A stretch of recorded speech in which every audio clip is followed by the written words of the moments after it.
Welcome to the Heart-Led Business Show, where compassion meets commerce and leaders lead with love. Join your host, Tom Jacobs, as he delves into the insightful conversations with visionary business leaders who defy the status quo, putting humanity first and profit second. From heartfelt strategies to inspiring stories, this podcast is your compass in the world of conscious capitalism. So buckle up and let your heart guide your business journey. Well, welcome to the Heart-Led Business Show. Today we have the incredible Kyle McDowell, former Fortune 10 executive turned inspirational speaker and best-selling author. Kyle's mission to spark culture of excellence by igniting passion and purpose. He'll share his journey of transforming workplaces with his trademark principles, the 10 W's, and how a heart-led approach can drive mega change. So buckle up as we get ready to feed that heartbeat and business wisdom from Kyle McDowell. Kyle, welcome to the show. Wow, Tom, what an introduction. Thank you for having me. It's a real pleasure to be here. I appreciate it. Well, Kyle, I'm really excited to chat with you. I know when we first spoke, you shared the 10 W's, and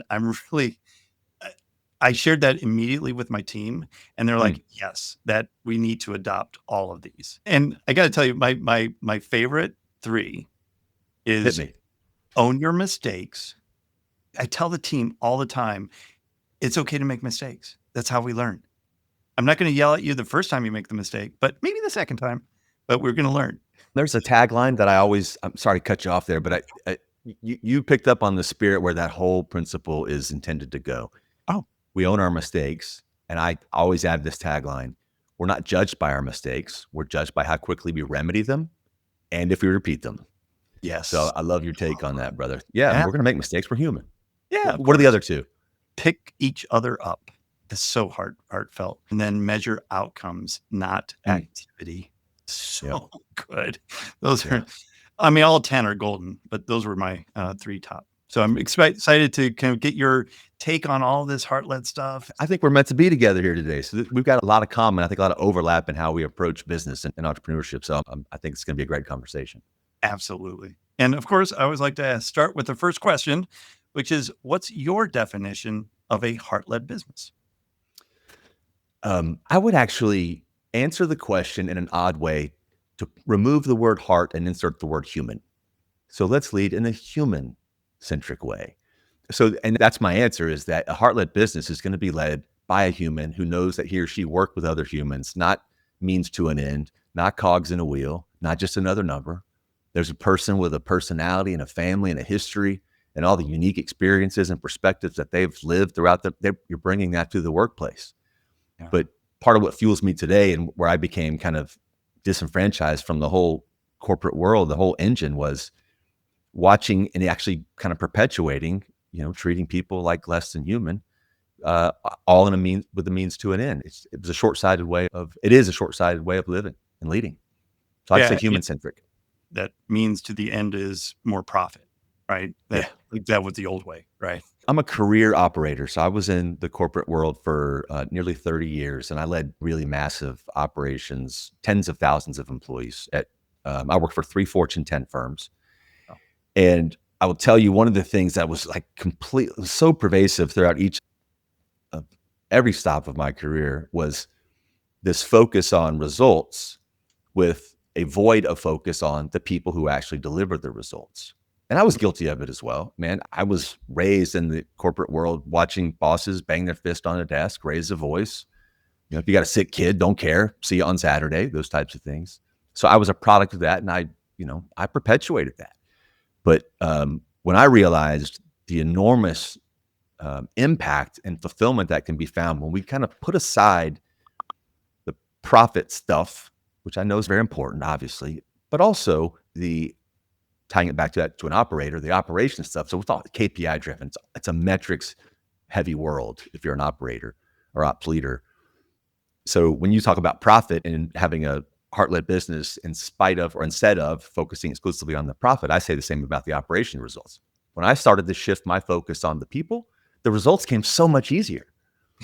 versus just focus exclusively on the results and try to pull the people along. But if you start on the other direction and come forward, I think the results are so much more easily attained.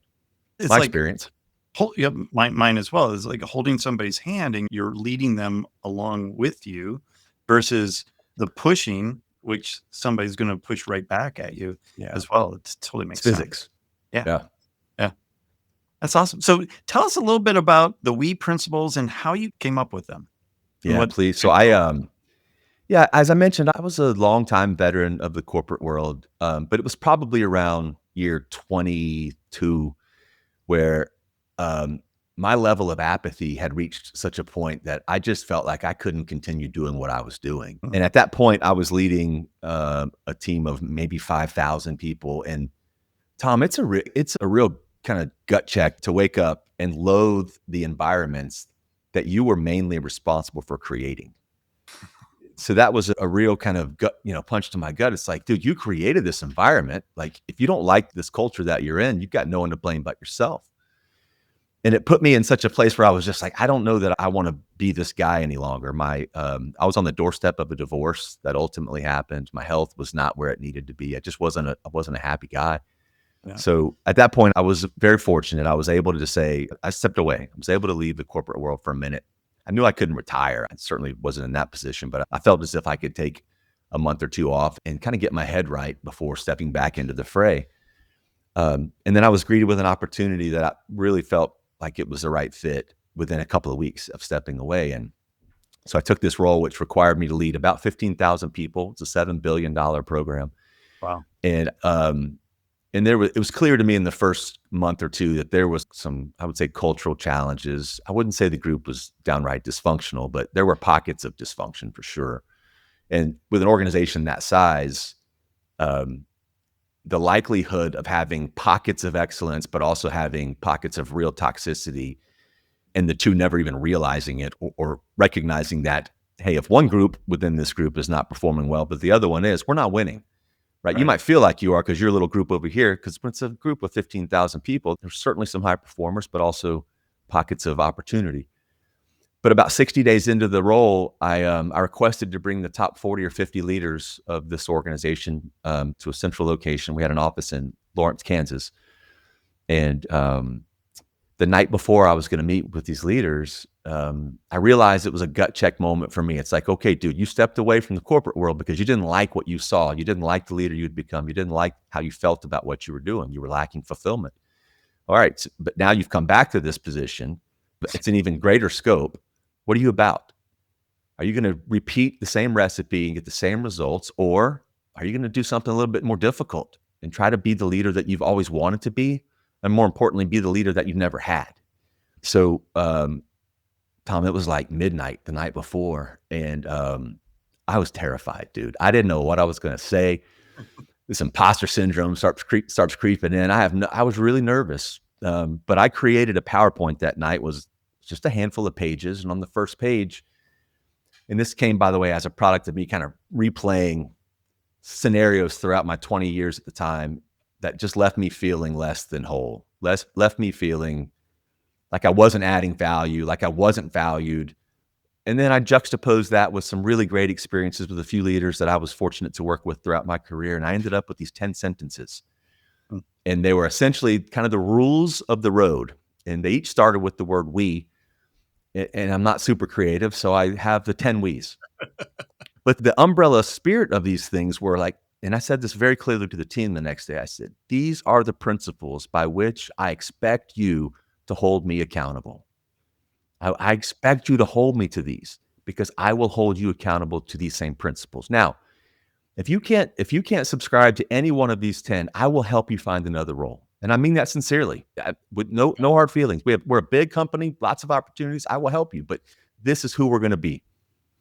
And these principles, by the way, I would say half the group was pretty optimistic. A quarter of the group was like, we'll see. But there was a handful that just thought I was full of it. And I had some proving to do, had some trust to gain. But that was 2017. That night and that next day changed my life, because the transformation that unfolded at that organization was nothing short of profound. From a business results perspective, it was really quantifiable. We could see all-time highs in nearly every measurable. But what was more impactful to me and what ultimately compelled me to write the book and set me on the journey that I'm now is watching bosses turn into leaders. People that actually give a shit about the person to their right and left. So much so that I still have more regular contacts with members of that team with whom I haven't worked with since probably another 5 or 6 years ago than I have probably the previous 20 years combined. So that speaks to the value of those connections. And these were the guys that encouraged me to write the book. One of my direct reports, who's now one of my closest colleagues, helped name the book. So those principles changed my life, and it's been my mission ever since then, is to get the word out, and chatting with guys like you helps that mission. Of course, the book helps in that regard as well, but they've become the code of everything I do now, not just the professional world, but my personal life as well. Yeah. No, and what a great story. I can only imagine what was going through your head and your gut. What do you think? What do you think was going through my head, man? For real. Yeah. If you were in those shoes.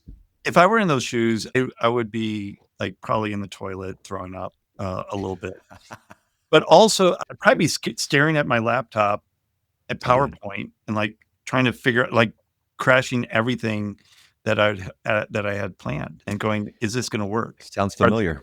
Are they going to accept this? Are they going to laugh at me? All those. I got some of that. Yeah. I got some of that. Yep.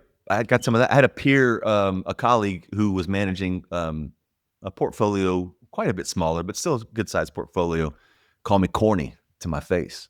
Huh. And he said it as a term of endearment. Like he said it as if it was a compliment. Right. And he giggled as he said it. But and I did take it kind of as an insult. But then I was like, you know what?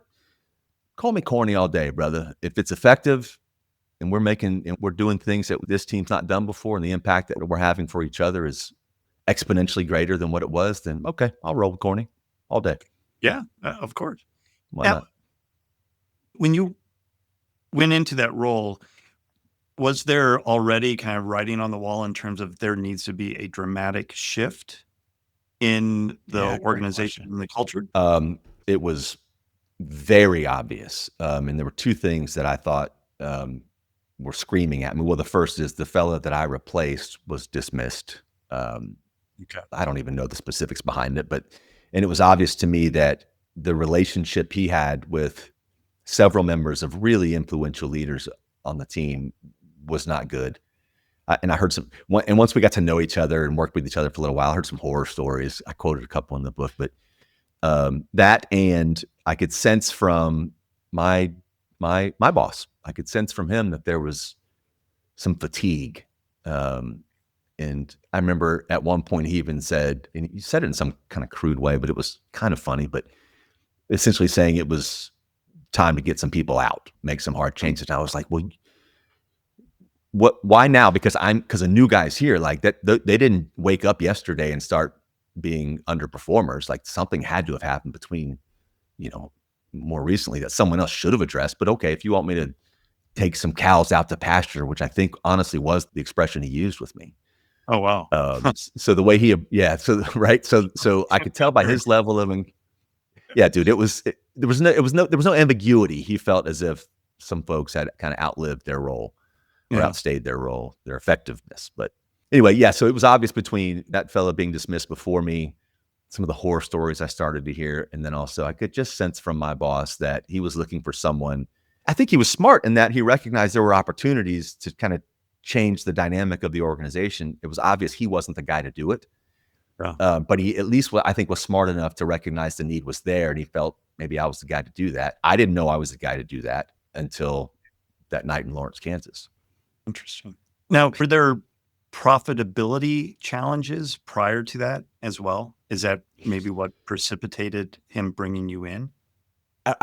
No, I don't think there were profitability issues as much as there were customer service issues, and on a very macro basis. So this $7 billion program is kind of the parent of two sub programs that we delivered for the federal government. So it was 1-800 Medicare telephonic enrollment and the Affordable Care Act. So two massive, really important programs. And at the time, I don't think the client was really happy with our level of performance. Yeah. So I think it was a performance issue, probably coupled with not great employee engagement scores. So it was an experience thing that was happening for both our customer, our biggest customer, and the employees inside the organization just didn't feel as if they were really adding the value that they could or should. Well, and that would drive negative profitability as well. If that continues, if customer service keeps going down and employee engagement keeps going down, then they're not going to. You bet it does. You bet it does. Yeah. You bet it does. I didn't look at it exclusively from a profit perspective. I looked at it from a perspective of what opportunities with this massive client are we not capitalizing on? In other words, where can we go deeper in this relationship? So we've got this relationship and this agreement for this very finite, albeit, broad spectrum, but it's a finite set of tasks. Can we go bigger? And the way to get bigger or go bigger, I thought, and it turned out to be true, was strengthening that relationship. Right? Letting them know that we are not dysfunctional behind the curtains. We are a high functioning team who cares about each other. Because I just believe so strongly that if you're dysfunctional behind the scenes, the client feels that. Absolutely. And if you are high functioning, but you've got a group of people that don't just have the same badge, they actually feel as if they are part of the team. I think the client feels that as well. Yeah.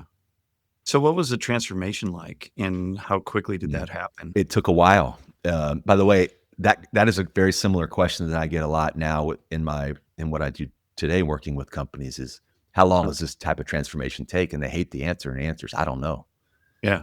Because I don't know how bad it is. I don't know how committed you are. I don't know if this is a check the box initiative. I don't know if you're genuinely looking to drive a big change. But in my experience, that very first transformation, after introducing the principles, I would say, so the problem with that question for me is at first, I didn't believe the transformation was genuine. There's always this, for me, there was always this, okay, there's some brown nosing of the new boss. There is, we're trying to endear ourselves. So let's just tell him what he wants to hear. Yeah. But then I would visit. So every month, the senior leadership group and I, we had 11 locations. We would bounce from one site to the next every single month and do town halls and focus groups and just really get to know and dive deep into those site-specific problems. I'll never forget this. And I forget what city it was, but I will never forget. We showed up one morning, my team and I, we come rolling in, and you've seen this, right? The executives come rolling in. Everybody's on their best behavior. They dress differently that day, which is this the whole thing that I just really loathe, to be honest. What I used to take pride in it, and it was an ego thing, but now I'm like, no, I don't. You guys need to be you. Well, anyway, we showed up at this one location, and I saw signage on the walls that I never commissioned, didn't know was out there. And then in that same location, I saw coffee cups. I was like, hang on a second, man. There's some momentum here. And it was finally cinched for me, probably about 9 or maybe even 12 months in, when kind of my right-hand person, her name was Lori, a woman that I just so adore to this day, who I have tremendous respect for as well. She was telling me how a 10 Weeks story, something at one of our locations was a real obvious display of someone really embracing the principles. She's telling me the story, and I guess I kind of rolled my eyes, or I didn't react the way that she was hoping I would react, and because it was my inner voice saying, yeah, it's some brown nosing going on here. You guys are trying to appease the new boss. And she noticed it. And she very abruptly said, would you just stop? She had the most serious look on her. Would you just stop? It's working. And she I think she grabbed me by the arm, or she just was very forceful in her response. And I'd never seen her kind of perk up like that. And that was the moment for me. I'm like, all right, there's something happening here. And it actually kind of fueled me to even be more overt with my messaging, how conspicuous I am in embracing them. We started so many years ago wearing these bracelets, and I still wear one to this day as a reminder of trying to live the way that I think I want to live and be perceived the way that I think I want to be perceived. So I think all in all, now, and please, I don't want your audience to feel misled. We didn't get 100%. It was not 100% adoption. There was always some, right? Okay. I just don't want to make it sound like this fairy tale, because there was a lot of skepticism, and I could tell, regardless of what I would see, there was some obstinate folks that just felt like I was full of it. Change is hard. Yeah, man. People. Yeah. Especially at work, because we enter the workplace almost naturally a little less trusting, and a little bit maybe less trustworthy in some environments. Yeah. So when you're going through this and leading with the heart, clearly, as you said earlier, profitability wasn't necessarily kind of at the forefront, but obviously as you implemented the program, the profitability did increase, still while being heart-led. What was that like? Was that a complete Dude, shift, or what were you feeling like as you're seeing this and your proverbial baby kind of growing up and doing something great? two thoughts come to mind with that question. So in this relationship, we had a base kind of fee schedule, but then 2 or 3 times a year, we were eligible for a fairly significant bonus based on our performance.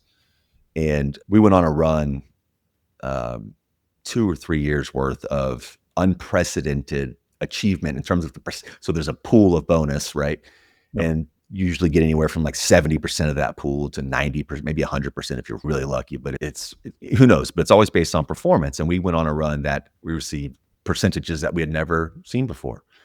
Wow. And what that did, so there's obviously a lot of pride that comes with that when the team sees, oh, wow, we've not gotten this before. Like I'm new, so but to them, it's like, wow, we've not seen that level of bonus before. So, which created this momentum. Like we want to do more, we want to see more, we want to achieve more, we want to get a higher percentage next round.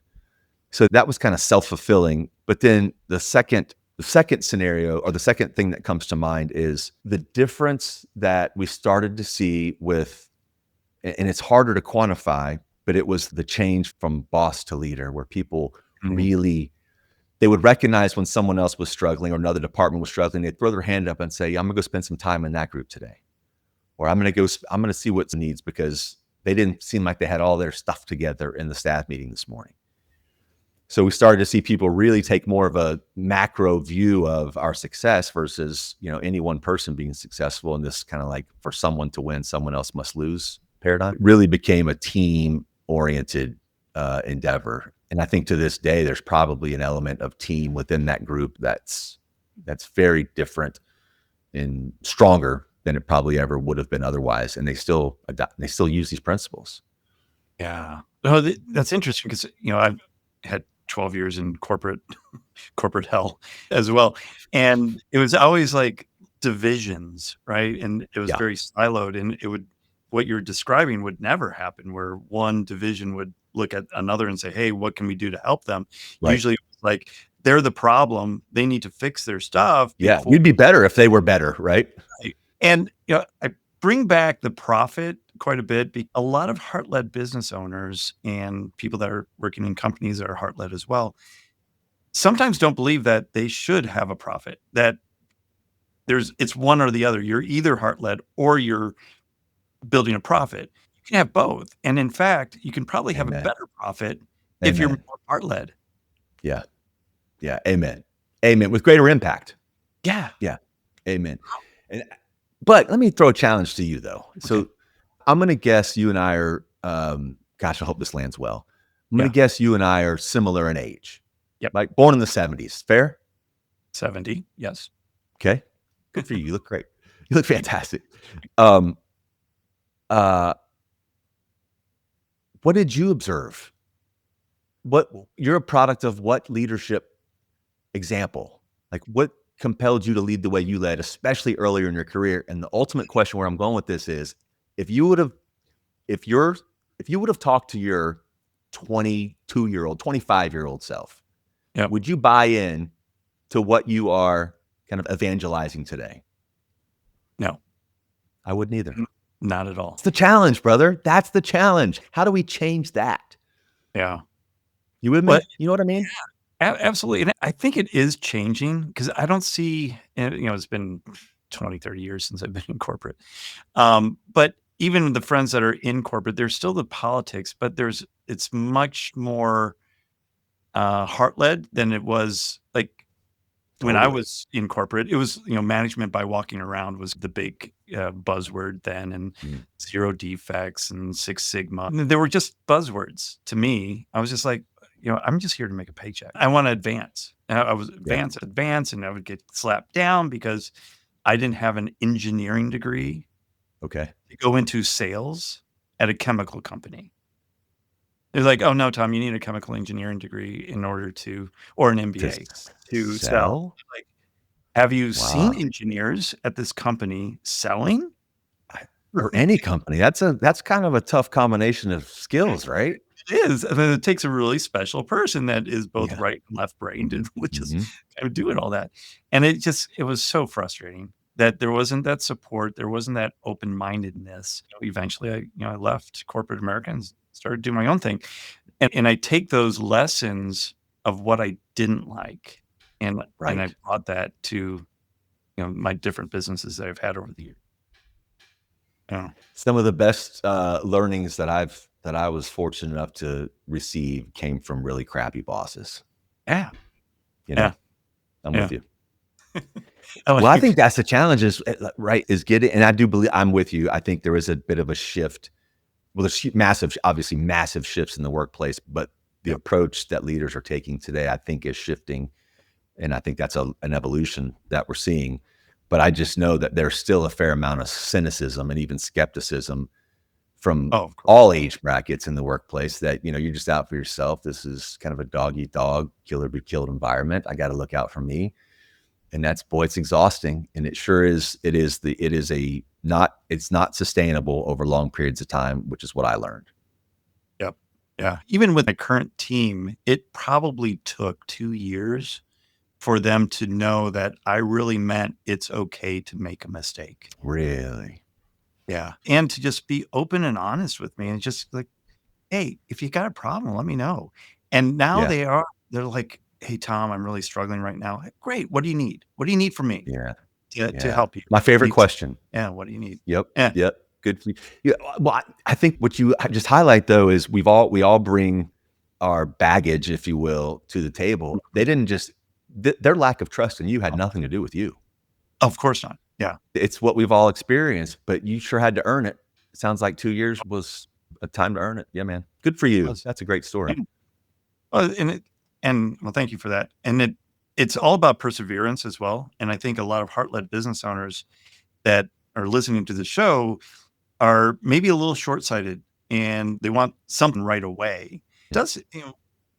Being profit driven, I think you can create that profit right away and you'll have that profit, but it's short-lived versus a heart-led business. It take you a little bit longer to get to the profitability that you want, but it'll last a lot longer and be much more fulfilling. That's the key. Yes, sir. I'm with you on that. Right on. So when you're going and working with companies, like what is the common issue that they're hiring you for? Well, there seems to be two schools or kind of two profiles. The first is the one I try to kind of sniff out and stay away from, and that is they've probably have done an employee engagement or employee satisfaction survey recently. The scores weren't what they wanted to be. So let's create an initiative. Yeah. Let's check a box and let's bring some best-selling author in and everything's going to be better. Everything's better tomorrow.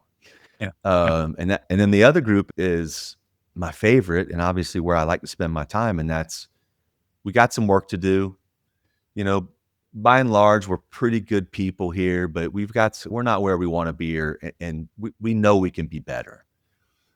And that is agnostic to industry. It's agnostic. I've worked with school districts to title insurance companies to automotive manufacturers, a botanical garden, one of my favorite clients.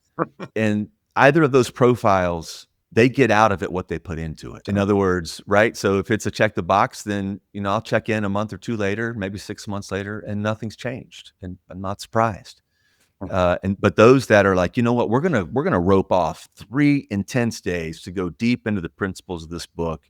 We have a workbook that we sell that goes along with the book, and we'll facilitate a multi-day session to walk people through the concepts, the rationale for why they matter, what happens if you don't kind of embrace any one of these principles, and the success stories that come when you do. When you see that they're willing to kind of set aside the real business in which they engage every day to spend focused energy on a transformation, or at least the beginnings of a transformation, that fuels me. And it's obvious that it's genuine on their side. There's an authentic desire. But the traits or the characteristics that are usually so loud you can't avoid them is ego. And that's when there's a bit of territorial aspect to inside the organization, but also it's them, not me. It's, it's if I could just get them to do this, or if I could just get my folks if I just get, it's always something else or somebody else. And there's this real need for self-reflection and introspection that is a lot of what I talk about. It's like, you got to look in the mirror, man. You got to look in the mirror, and what, they're talking about you at their dinner table. So, but you control what they say, whether you realize it or not.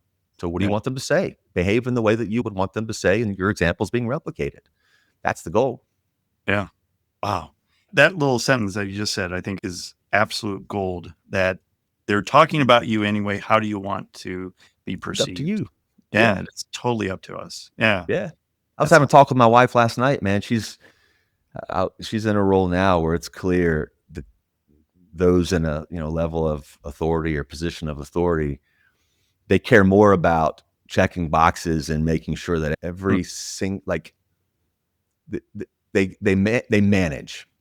They don't lead. And by managing, I mean, it's all about very specific, our policy says this, you will not deviate from this policy or even come close to deviating from that policy, instead of saying, hey, what's going on? Why is this happening? What can we do to, and it's a check the box thing. And it's very, as you know, very different paradigm, managing versus leading. And it's super pervasive. And I share that because we were talking about it at the dinner table last night. And the story she tells, I'm like, it doesn't have to be this way. Yeah. But nobody's taken the time to actually to ask themselves tough questions. Am I having the impact I want to have as a leader? Am I fulfilled in what I do? Do I have some satisfaction? Like, what's my leadership legacy going to be? When people start to think in those terms and ask themselves those questions, they behave differently. And that's where I think some opportunity is. We always have that opportunity. I still have it. I still try to ask myself those same questions.